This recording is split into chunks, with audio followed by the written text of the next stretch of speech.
Якутия в мире. Добрый день, дорогие друзья! С вами передача «Якутия в мире». Впервые за долгое время мы выходим из студии. И сегодня у нас в гостях начальник отдела международного и межрегионального сотрудничества Арктического агротехнологического университета Ирина Дранаева. Ирина является выпускницей отделения английского языка и факультета иностранных языков и финансово-экономического института Северо-Восточного федерального университета, а также обладает международным дипломом Университета Арктики по циркумполярному регионоведению. Ирина, добрый день. Спасибо огромное, что согласились на эту встречу. Для начала расскажите, пожалуйста, немного о себе. Здравствуйте, большое спасибо за приглашение. Но если в двух словах, то я родом из города Вилюйска. Я окончила Вилюйскую гимназию, выпустилась в 2003 году с отличием. У меня была серебряная медаль. Я всегда училась на одни четверки, пятерки. Потом мне повезло поступить в наш родной ЕГУ. И да, я являюсь выпускницей факультета иностранных языков. У меня специальность филолог-преподаватель английского языка и зарубежной литературы. И мне удалось параллельно получить второе высшее образование. Это Международный университет, университет Арктики по циркумполярному регионоведению. Также мне удалось поучиться в Норвегии за рубежом по международному туризму. После возвращения я получила еще дополнительное образование финансово-экономического института по финансовому кредиту, банковское дело. После этого я поступила и окончила аспирантуру СВФУ по направлению экономическая география. Вот на этом как-то так все. Все очень закономерно. Здорово, что буквально вот в прошлом году вы возглавили отдел, который занимается межрегиональной, международной деятельностью университета. И вот буквально за год, вот я как специалист по международным отношениям вижу, насколько сильно развивается данное направление в АГАТУ. И хотелось бы вас попросить немного рассказать о своей работе. Да, это действительно так. После окончания университета меня пригласили работать в родном университете СВФУ. Я проработала 11 лет на кафедре североведения, общеуниверситетская кафедра. Она занималась именно междисциплинарными подходами к обучению. Да. У нас велись очень разные предметы. Я сама вела как раз дисциплину ведения циркумполярного регионоведения. Потом, отработав там, мы тоже вели очень много международных интересных проектов, списывались с нашими партнерами из разных стран, и меня пригласили работать в 2020 году в АГАТУ. Да? В то время он был ИГСХ, и как раз когда я пришла, через пару месяцев получили новый статус и стали Арктическим государственным агротехнологическим университетом. Мне очень нравится моя работа, потому что она как раз связана с тем, что я изучаю, с моим образованием тоже. Мы развиваем международное сотрудничество с нашими партнерами, не только за рубежом, но и внутри Российской Федерации, на уровне регионов. Подписываем соглашения, договора и приглашаем, конечно, сейчас пока онлайн, интересных преподавателей, профессоров. Они выступают на наших лекциях, и мы даем возможность также студентам участвовать в международных стажировках, выигрывать гранты большие по сфере науки и образования. Угу. А не могли бы вы немного подробнее рассказать о приоритетных направлениях АГАТУ именно по межрегиональной, международной деятельности? Какие у вас есть проекты? За последний год, буквально 2020-2021, добились больших результатов. Одним из самых больших проектов это было то, что мы получили совместный грант на реализацию проекта, который называется Erasmus Sagres. Программа Erasmus, она дается Европейским Союзом для образовательных учреждений. Этот грант, он рассчитан сроком на 3 года, с 2020 по 2023, и называется «Совершенствование послевузовского образования в сфере устойчивого сельского хозяйства и агросистем будущего». Сюда в качестве партнеров пригласили наш университет. Здесь есть российские вузы, вузы Казахстана и Европейского Союза, Германия, Польша, Чехия, Эстония. Благодаря этому проекту все наши партнеры, задействованные в данной программе, они получают доступ к высшему образованию, научным исследованиям мирового уровня. То есть каждый вуз может открыть на своей базе аспирантуру, докторантуру по своему направлению, именно сельское хозяйство. Кроме того, мы подали на всевозможные гранты международные совместно с нашими партнерами из Канады, из Европы. В этом году ждем ответов. заключили договора о международном сотрудничестве с такими странами, как Вьетнам, Монголия, Латвия, КНР, Бразилия, Словения, Польша, Казахстан. Развиваем академическую мобильность. Я рада сообщить, что в этом году 2 студента АГАТУ впервые за историю АГАТУ получили грант, и осенью этого года они поедут учиться в Норвегию. Одна студентка из факультета ветеринарной медицины и 1 студент из инженерного факультета.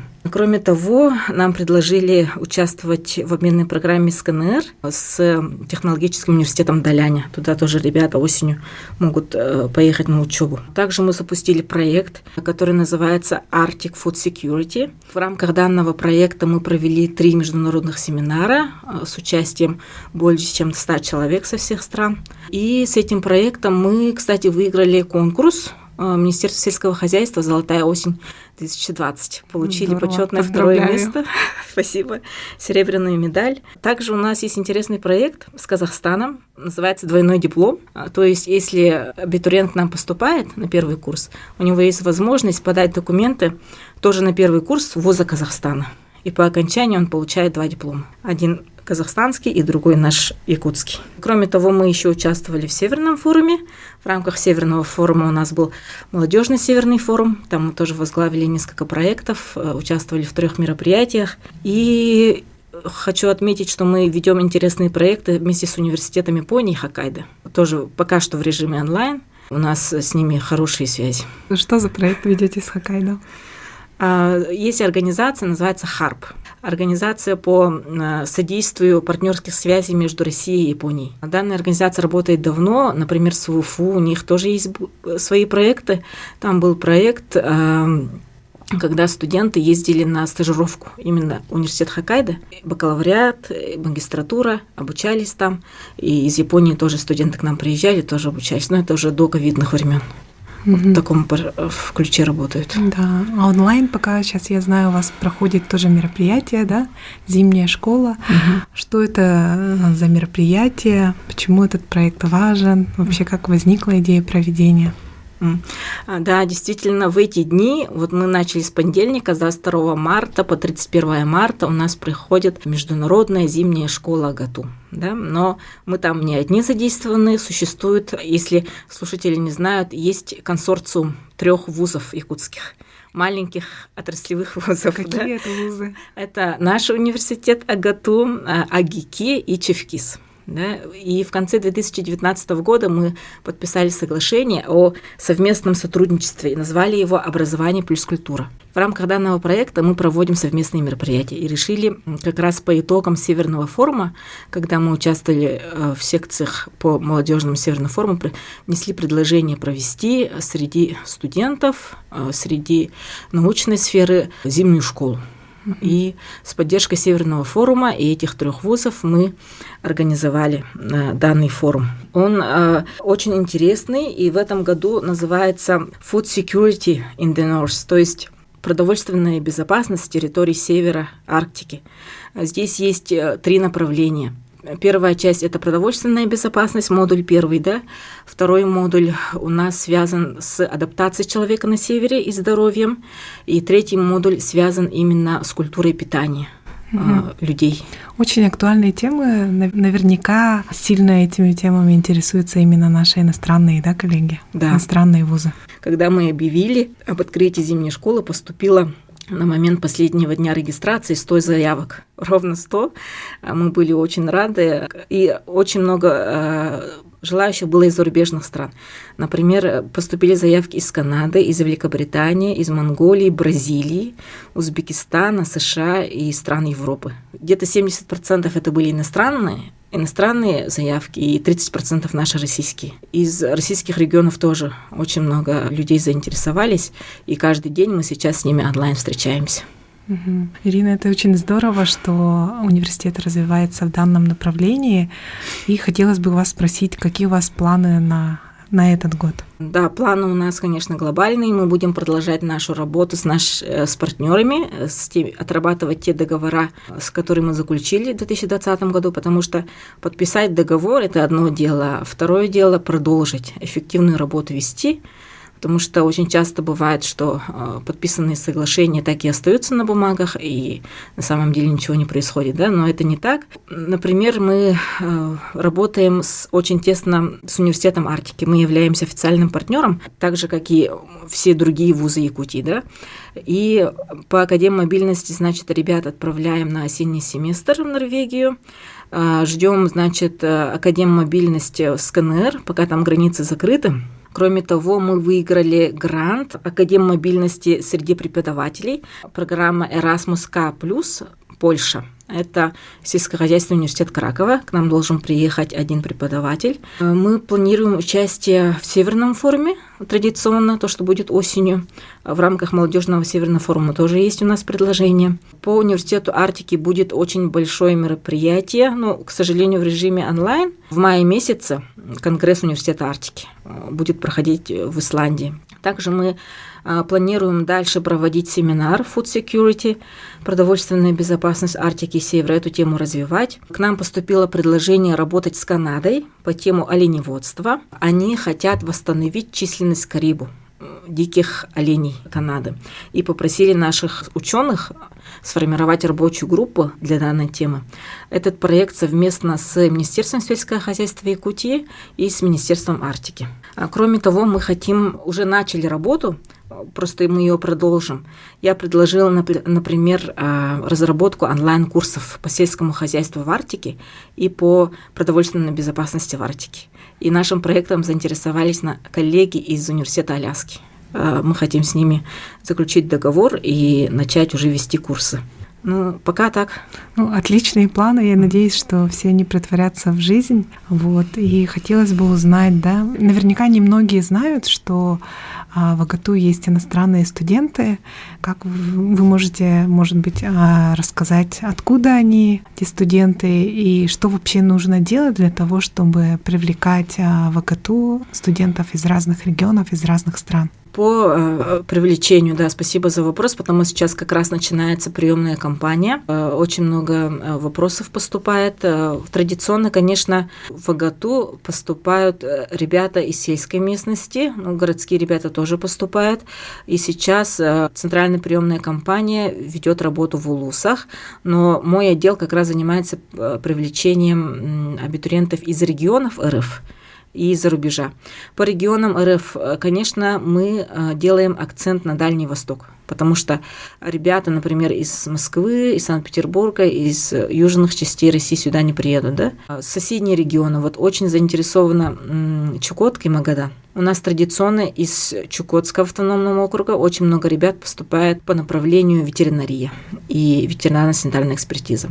И стабильно каждый год мы оттуда имеем абитуриентов, да? Мы в начале 2020 года подписали договор с Магаданом, с Министерством сельского хозяйства Магадана, с их университетом и колледжем. Поэтому выпускники, которые хотят продолжить свое образование после СПО, могут к нам поступить. По зарубежным студентам, конечно, традиционно больше всего у нас иностранных студентов из стран бывшего СНГ. Если смотреть по другим странам, то есть ребята из Китая и из Монголии. В этом году по линии Россотрудничества по квоте РФ подали пока заявку тоже 2 девушки из Монголии хотят поступить, и девушка из Киргизии. Она хочет продолжить обучение в магистратуре АГАТУ в таком плане. Так, конечно, мы, как и все другие вузы, ведем рекламную кампанию, делаем, например, ролики на английском языке, да, все материалы раздаточно тоже переводим, рассылаем всем вузам. Ну, больше всего, конечно, для начала нужно отрабатывать стажировки, а потом уже, когда больше людей узнает об университете, уже приглашать на учебу. Потому что для иностранных студентов, конечно, это очень накладно обучаться в России, если не на бюджете. Да, за свой счет это тоже дорого. С этим вопросом, наверное, связан будет следующий вопрос. Каким вы видите развитие Якутии? Да? Университет как раз готовит кадры для агротехнологического направления. Поделитесь, пожалуйста, мыслями. Ну, мне кажется, что вообще обучаться у нас в Якутии, это уникальная возможность, да, получить образование в таком единственном в своем роде в климатическом плане и в национальном плане отдаленном регионе, да, это очень сильно тоже привлекает. А наш университет вот уже имеет новую позицию, потому что раньше мы считались Якутской государственной сельхозакадемией, и сейчас уже у нас новый уровень. Арктический государственный агротехнологический университет. Поэтому мы должны готовить специалистов нового формата, которые адаптированы работать в сельском хозяйстве именно в условиях Арктики и Севера. Эти специалисты должны быть современными, технологичными, адаптированными. И мы для этого приложим все свои усилия и предложим очень довольно-таки широкую программу международного сотрудничества, чтобы подготовить именно специализированные кадры для нашего региона. Это здорово, и я думаю, что как раз-таки в ближайшие несколько лет, да, пока у нас Россия будет председательствовать в Арктическом совете, будет больше возможностей заявить о себе, заявить об университете, да, на международной площадке.